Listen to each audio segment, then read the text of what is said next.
Hello, everyone, and welcome to another edition of the NFL Draft Triple Take presented by UPMC. Mike Prisuta, Matt Williamson, and Dale Lolley, the three amigos of Draft Prep. We have been getting you ready. We will continue getting you ready, and that process will continue today with our Triple Take look at linebackers, the NFL Draft Triple Take presented by UPMC. And, guys, we've been getting into the defense of late. And it's deep and it's intriguing, position by position. It just looks like, Dale, if you need some help on D, this is the year to go find it. Yeah, and I know everybody knows who the guys at the top are in this inside linebacker class. I think we probably all have Devin Lloyd and Nakobe Dean up top, and then after that, it's almost like the edge rushers where there are probably 8 to 10 guys that could have made our top 5. I mean, this was really a hard class to trim here, depending on what you're looking at. I could have easily gone to 10 players deep at the inside linebacker position, and they're probably all 10 of them go, middle of day 2 and up.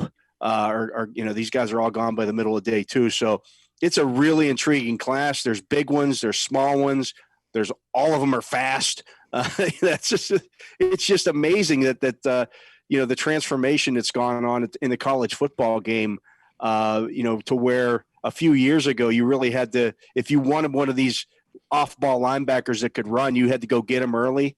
Now the draft is just littered with them.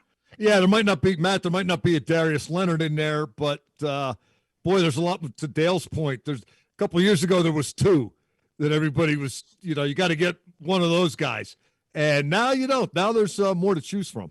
There's 3 at Georgia. It's crazy. Yeah.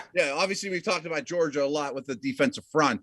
I don't love the top, but as we talk about on the drive all the time, I don't hesitate to bring it up every show if I can. I am utterly infatuated with the day 2 linebacker crop. I mean, there are so many of them. As Dale said, there's the former safeties that are 220 pounds to fly around the field.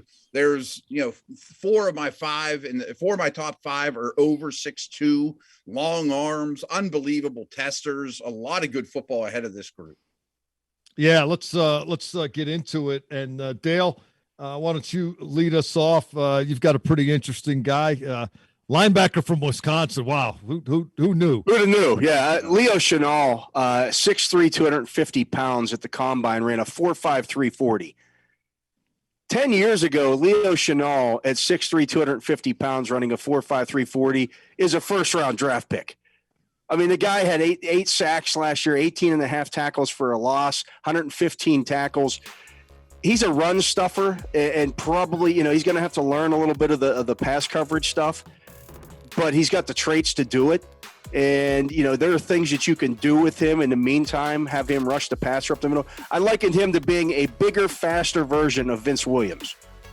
A much bigger, faster version of Vince Williams. Much bigger. But blitzing up the middle, he is unbelievable. He is just unbelievable blitzing the A and B gaps. You know what I like about him? Not only is he your number 5 inside linebacker, off-ball linebacker, he wore number 5.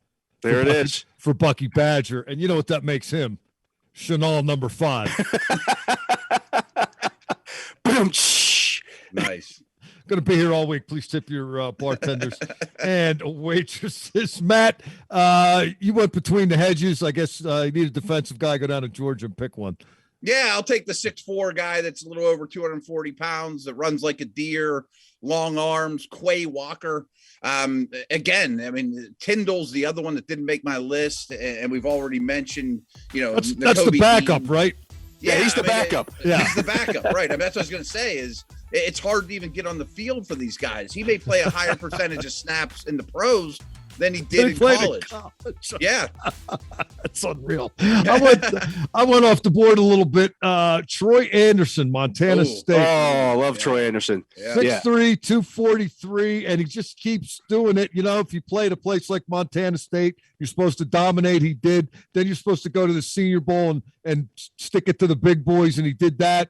And then he went to the combine and just looked great. He's fascinating. I don't know if you know much about his backstory, Mike. He was a quarterback for them and a running back. And a good one. And a good one. He holds the record for touchdowns in a season, and he's a linebacker. He just an unbelievable story. And then, ran in the low 4.3s at the combine. Just a fascinating guy and has size, the whole deal. Again, tough leaving guys like that off my list, but it just shows you how deep this position is. My 4 and Matt's 4, Chad Muma of Wyoming. And really, I took a look at him, 6'3", 239. Looks a lot like Logan Wilson. Played Logan Wilson's position at Miami. Yeah. Logan Wilson did really well as a rook. Okay, run it back. I think we know what we're going to get. And you'll take that all day long. I mean, it's a really good linebacker the Bengals found. Muma's another tall guy, also a former safety, excellent in coverage. 40-inch vertical, too. I mean, it's not like he's just a tenacious dude, which he is. He's also a very explosive athlete. One thing that worries me a little bit about him is his waist. He's kind of a high-waisted guy, and when people go after his legs, they chop him down a little bit. That's something he's going to have to kind of pay attention to. Dale, your number 4 is Damone Clark from LSU. Yeah, I mean, you want to talk about leadership. This guy was given a number 18 jersey at LSU 2 years in a row. Right. It's never happened before. We know that story, yeah. Nobody's ever gotten the 18 jersey at LSU 2 years in a row. 135 tackles last year, 5.5 sacks, an interception, 15 tackles for a loss, a 4.57 40 at the combine. I mean, he just does everything well. Maybe not going to wow you, but he's got good size at 6'2", 239. And did I mention that he wore the 18 jersey at LSU 2 years in a row? I mean, for people that don't know, that is their kind of player's player, the heart and soul guy, the guy everybody loves and follows, and it's a big deal down there to wear that number 18. It was a center a couple of years ago. He couldn't wear it because he was an offensive lineman, but he wore a patch. What was his name? Matt, you remember Quisenberry or Cuisinart or Quisenberry? Yeah, it was Quisenberry. Yeah, it was. He had Cushenberry, Lloyd Cushenberry. Lloyd Cushenberry. Right. He's a Bronco now. Quisenberry was the closer for the Royals back in the day. Sidearm guy. Yeah. But I Clark at 3. I love him. I mean, for all those reasons. And he ran a 4.57. That's actually one of the things I like about doing these shows is you come up with these little tidbits about college programs and the little traditions and whatnot. I went with my number 3. I went with a guy you guys did not. Christian Harris from Alabama. Good one. 6 foot 226, a smaller guy, but when I watched him, he just looked like he knew what was going on everywhere at all times. He was able to react and figure out where he needed to be. And again, burst and he gets there in a hurry. He not only covers, he makes plays on the ball. I don't think you're ever going to go wrong with an Alabama defender, a highly rated one. And I pick him. I agree. Yeah. And then our numbers 2 and 1, everybody's got the same thing. Dale, you went with Nakobe Dean of Georgia at 2 and Devin Lloyd at 1. Matt, you had it the other way. Devin Lloyd at 2 and Nakobe Dean at 1. And I've got Nakobe Dean at 2 and Devin Lloyd at 1. I don't think it really matters. I had a really tough time picking. And to be honest, I'm harping on the negatives with both, unfortunately. Again, I said I don't love the top of this class. These are 2 really good players. Don't get me wrong.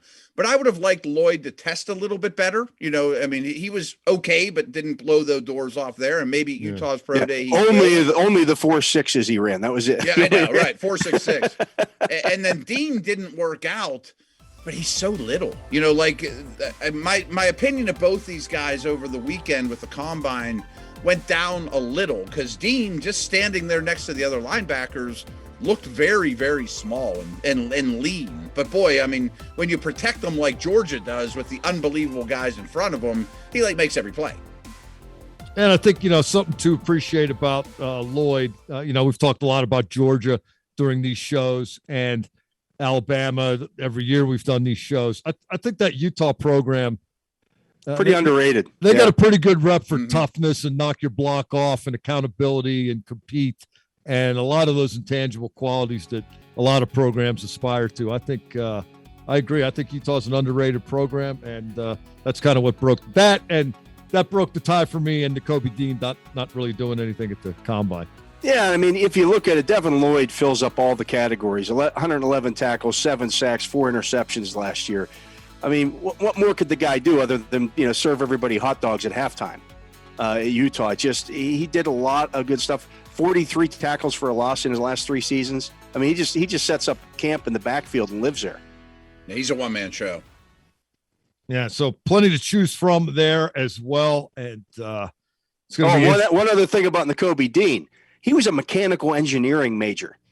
You know, you're a major college football player, and you are a mechanical engineering major. Yeah. That is not easy to pull off. And you win the Butkus Award. I would imagine if you're a mechanical engineering major and you're not a college football player, that is not easy. That's hard to pull off. Yeah. Right. I'm not pulling any of those off. So right. Above my pay grade, I know that. Guys, this was fun. We will do it again soon. I want to thank everybody for finding us, however and wherever you did, and remind one and all that all of these programs can be found on all of the Steelers' social media platforms. Until next time, for Dale Lolley and Matt Williamson, I'm Mike Prisuta. This has been the NFL Draft Triple Take, presented by UPMC.